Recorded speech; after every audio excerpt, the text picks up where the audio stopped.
when you discover North Star, when you first discover it, what's the promise of it? And then what services and community and teachings did they offer? And how much hope did that give you? And then how did that play out?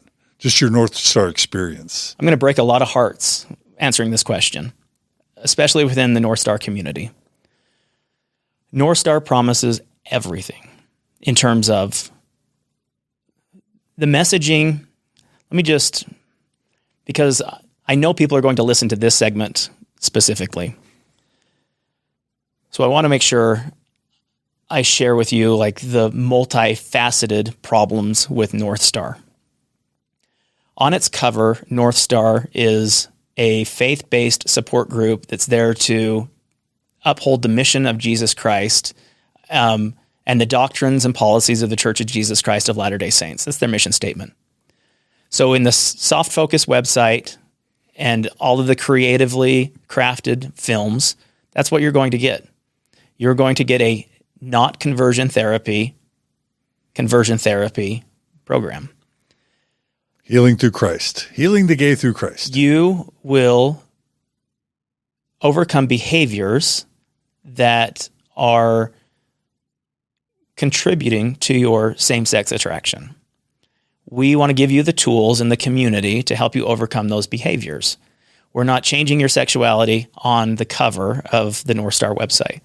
We're not here to change your sexuality or convert you. That's what you're going to see generally today. It wasn't so plain when I joined in 2010, 11, 12-ish, somewhere in there. I don't know exactly what year I joined. And I joined anonymously, just as a side note. You could join with a fake profile with just a non-specific name. And that's what I did. I just joined with an alias and joined into their groups and jumped into their online groups, and I found that community. Now, that's the Soft Focus. That is the package prepared version of North Star that they want you to see. Let's talk about what really happens inside of North Star. And this is the side that the wives of gay men aren't able to see and experience, and that is the extreme dissonance that exists. For a couple of years, I was involved in these groups and saw men who came in with just the same desires that I did to make things work and to overcome their sexuality, because those were all promises that we were made. And the church's literature still promises that we'll change. Oakes's big proclamation to the world regarding this topic, that's still on the church's website in an interview with public relations, still says, you don't have to worry about this in the next life. This will all go away. If not in this life, it will go away in the next life. That's still the hallmark message. So within these groups are all these men who are trying to make this all go away, and a group that's catering to this clientele. North Star caters to men who believe that their sexuality will change, and women who believe that their husbands will be converted to straight, and lesbians who think that they will one day find men holy, satisfactory, and even transgender individuals who believe that their identity will revert back to their bodies in which they were born. That's what people in those groups are hoping for. Now, there are some fringes on both sides. There are some ultra-conservative and some very liberal in those groups. But the general middle-of-the-road people at North Star wholly believe that their sexuality or identity will change and that there's something that they can fix. Here's what really happens. There are men, and I'll speak just for the men, and the women can speak in their own lane and experience. But in my lane with the men groups, I was in North Star for less than a year when the leadership of North Star reached out to me and offered me an opportunity to go to their conference that was being held. I was excited. I wouldn't go because that meant I had to come out publicly. Someone would have to see me in real life. But they said, if you don't want to come to the conferences and if you don't want to show yourself at conference, let us invite you to something else. And they were these cuddling parties that they had created. And one of them was being held at the Hampton Inn in Provo, Orem. And they told me that they had rented multiple rooms And there were different levels. It's like the celestial, terrestrial, and celestial kingdom of gay whoredom in Mormonism. Gay what? Being a gay whore. Oh. It's kind of what I kind of think of it as. But here were these men who were the leaders of some leaders in North Star who were affluent in these online groups, who served in their boards. They were offering these opportunities to lay with men with your clothes on, in between a sheet, or fully naked. It's up to you. We don't talk to our wives about these experiences. We go to the conferences. We call them healthy touch. We call them, there was a variety of names they had for them. Essentially, these were all opportunities for men to connect with men in a what they would label a non-sexual experience. I don't think there's much that can't be called non-sexual when you're in the same bed with a man, sheet or no sheet, separating you. Like, those experiences are sexual experiences. To me, they also were like wildly. I mean, I didn't feel comfortable with them. I thought that was a gigantic form of cheating. Emotional infidelity. Infidelity. That's the word I was looking for. Infidelity. Complete infidelity. Yeah. Here I was, married to my wife, struggling to make this whole situation work, holding my faith together like by strings. Chewing gum and baling wire. 100%. And the leaders of this group that's offering me the very best tools that I've ever found in my whole life are inviting me in without my wife's permission. Don't tell her. Don't disclose. They're telling you not to tell her? They said the very best remedy, the very best experiences that we found are experiences where men don't tell their wives. Oh my gosh. And Ty Mansfield's okay with this? Well, we can ask. I've never discussed this with Ty. Does Ty know about it? I'd love for Ty to answer that question. But it's a North Star.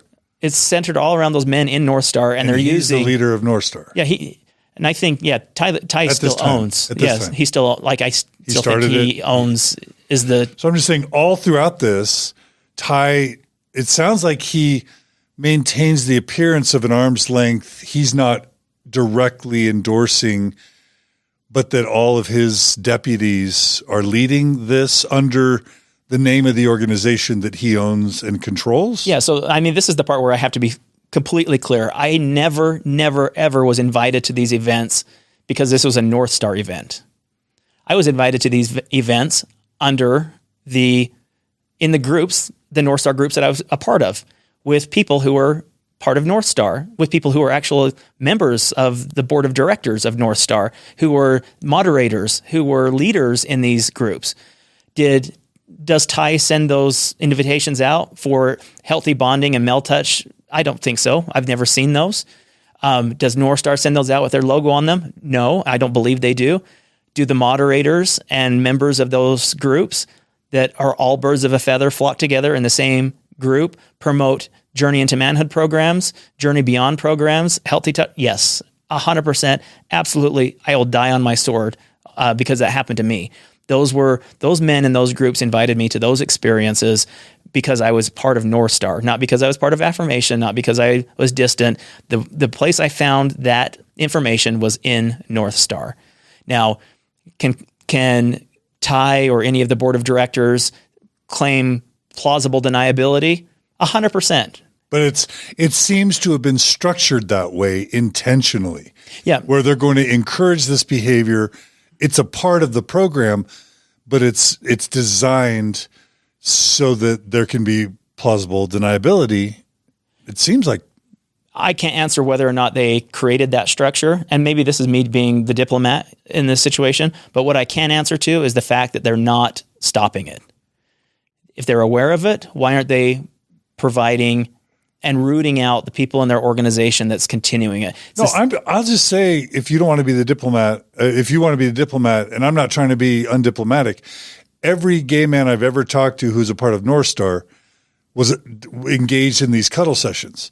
And it may have been at a Hampton Inn, or it may have been at the basement of someone's house. But this is part and parcel of the North Star experience, period.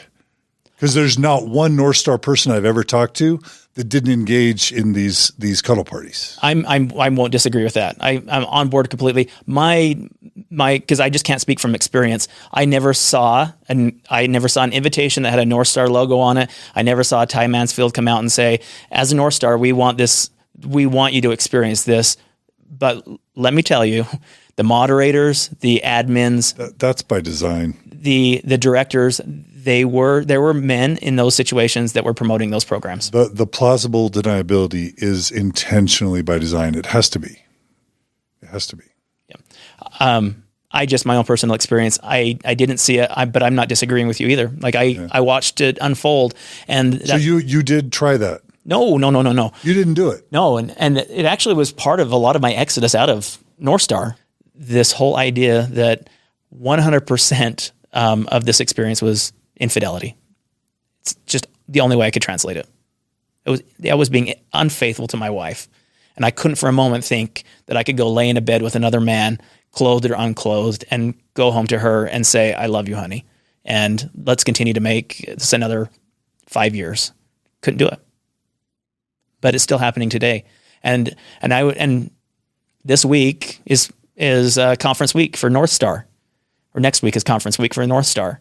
And wives, when your husbands take off in the dark of night to go hang out with the fellas, I would ask a lot of find out questions.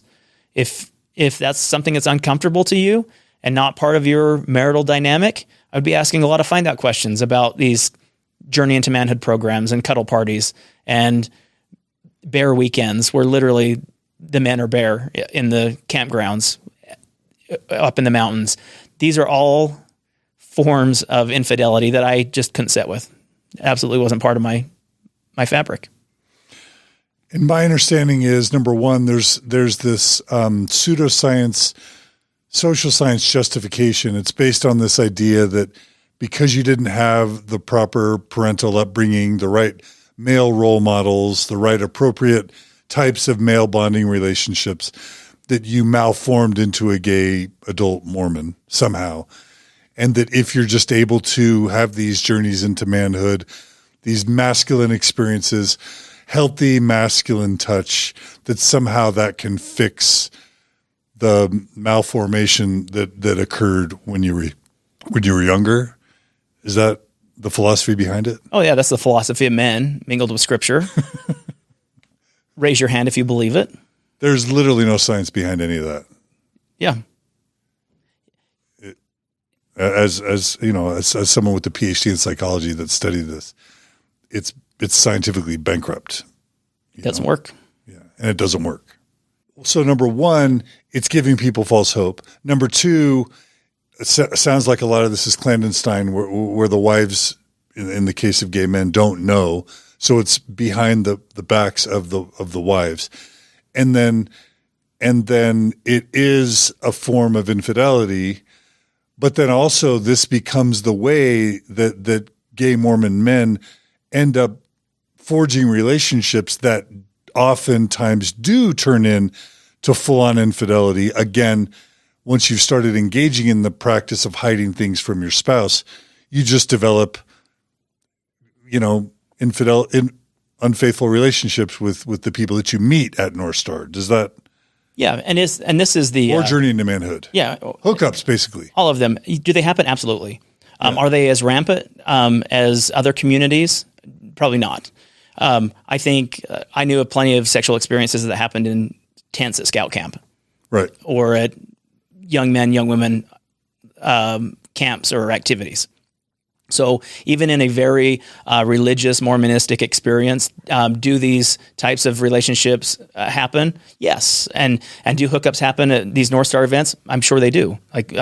I'm quite confident that they do. I think if you wanted to throw statistics down, I think a North Star would be a safer place than an affirmation in terms of those experiences, a hookup culture, and I'll get to that. Not that I'm shaming affirmation, because I'll get to the reasoning why when we wanted to discuss affirmation. But I just think that just the general foundation behind a North Star is that most of these people are still actively ingrained in their faith, and there's still a religious aspect of their experience. And so the bonds of matrimony, the experiences of chastity, the quest for virtue all still exist, even at most levels within North Star. The casualty in all this is, I don't want to say wasted lives, but wasted time. And the damage to the individual of spending years or decades of a life grinding away at something that has no positive end or conclusion other than catastrophic failure, and then all the people that they bring along with it. And North Star just represents a continuation of that grind down to utter destruction, right? 100%. And I still don't see North Star at the end of the day as the group that solves this issue. It is still a soft landing. It is a place for people to fall out of Mormonism into this space. Ones who are ultra closeted, not understanding, twisted about by every wind of doctrine, like we talked about earlier. They're just shifted back and forth, tormented in Mormonism regarding this space. They can fall out of that a little bit and get into a basket, but that basket is not sustainable. And you're right, at the end of the day, how many people are we going to lose via suicide or separated families or marriages or dissonance or lack of opportunity, the bandwidth that we've discussed over and over again? How much of that, at some point, does the church say, okay, that's enough? Or how much are you, North Star, going to require of your members to get to the point where they either break or walk away? I think there's a metric in there, and I think North Star is well aware of where that metric is at. I think the church is well aware of where that metric is at. They can look at it and say, what is it going to take? We know that Kyle's lifespan is about this much in the church. What are we going to create to make sure Kyle gets to another re-up, another resubscribe? And is it a promise of exaltation? Is it another temple recommend? Is it a new calling?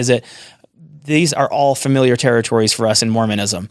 And the church has become experts at it. Why are multi-level marketing businesses booming in Utah? We learn from the very best. Why is one of the fastest growing religions in America Mormonism? It's because of that very principle that you're talking about now. And it's not sustainable and it's not healthy. The church is okay and completely comfortable in letting a North Star be the sacrificial lamb. And I think that is the greatest part of this whole discussion, that the church sacrificed Evergreen. The church will sacrifice North Star, and this process will happen. There will be another North Star that comes up again, and the church will sacrifice that. There'll always be the new awakening. 100%. Yeah. And that is not, all we have to do is look at the church's history. Yeah. We just look at the history of it, and the church has continued to, I'll just say all the way back into 1879, when George Q. Cannon sits with the saints and says, the only way to deal, 1897 in this example, the only way to, from the General Conference pulpit in Salt Lake City, the only way to deal with the homosexuals or the gays or the buggers, sodomites in Zion is, if you are faithful enough, Latter-day Saints, if you are faithful enough, God will murder them and remove them from Zion. And when God didn't murder the gays, who was to blame? You needed to do better, Mormons. You needed to do better. In April 9th of 2019, when the church says we are rescinding the November 2015 policy, we are tired of our members causing contention and disharmony around this topic. We had to pull it away for the health and benefit of all of us.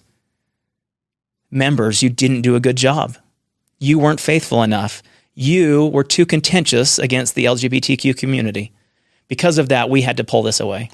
And I'm working on a series about high demand religions and undue influence and just the behaviors of unhealthy organizations. And this is one of 31 techniques that Luna Lindsay Corbden has identified in high demand religions or cults, and it's called blame reversal. The organization can do no wrong, and whenever the organization's prophecies don't become fulfilled, it's always the members' fault. We see it. Yeah. And so again, Evergreen was a sacrificial lamb, North Star will become a sacrificial lamb, and individuals have become sacrificial lambs also. Like there have been certain individuals within this space who speak out. And because they speak out, because we have allies in this community, they're demoted and they're denigrated and they are sent out to pasture, either by emeritus authority or excommunication or complete ostracization. Yeah. And that is what we have to look forward to in this space. until the ship looks exactly as straight, heterosexual, as colorful or non-colorful as the church. But then the other thing that I want to make sure and mention is the thing that I mentioned at the beginning, your document on the record, a chronology of LGBTQ plus messaging. Like, I'm grateful for how many post-Mormons care about the LGBTQ experience and become allies. And there's a lot of them. There's also a lot of them who just don't care, and that they've got their own things to worry about. And this is not my battle, not my circus or whatever they'll say. And they just kind of ignore it. A lot of progressive and post-Mormons, and of course, Orthodox Mormons. But if you ever wanted just the ultimate case study in a lack of the church's doctrines changing, the church's theology in evolution, but most importantly, a clear demonstration of the lack of inspired leadership.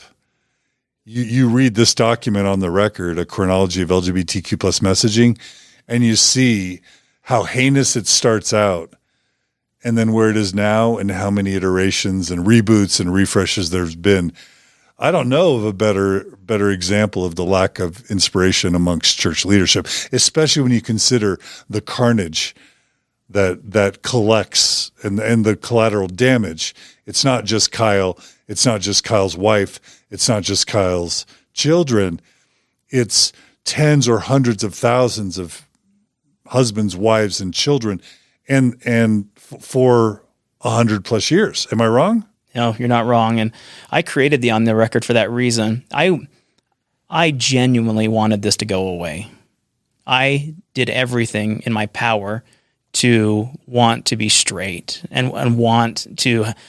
Who wakes up? I mean, this is a tough topic. Who wakes up in the morning saying, you know what? I think being gay is what I want to be. I think I want to be a female. Society loves it. There's no ridicule. It's fashionable. It's hip. I mean, I would never be fired for who I am at my job. I would never be. I mean, the idea of beaten or harassed, or losing a home or economic opportunity. I think this is something that I want to pursue. Nobody does that. At least I've not yet met anybody that does that. I've met case studies and people to the contrary who did everything in their power to be as normal, air quote, normal as possible, who are just genuinely decent, good people who only want to get up in the morning, do good in life and move on. And I wanted to genuinely be that person. I wanted to be the person who could be happy in his own skin and to be authentic and open about who and what I was. And because I wasn't finding that in all of the spaces that I ventured into, I felt like I did everything. And I even went through that cycle of feeling like, well, I did everything, but did I do everything perfect enough? And once I finally overcame that mental hurdle, feeling like there is room in the atonement for my mistakes and my shortcomings, so therefore I have to lay all this on the cross and altar. Put this on the altar.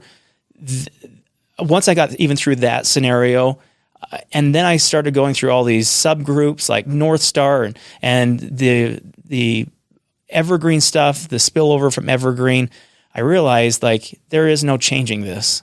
And I have to be authentic on my own. And if there's no changing this, how did we get to this point where people like me were led all the way down this path with false hope? And that's why I did On the Record. I wanted to understand the chronology from start to finish. What has the church said on this topic? Where have they? What were the very first opportunities for them to come in and invade this space? And where did the messaging become wrong?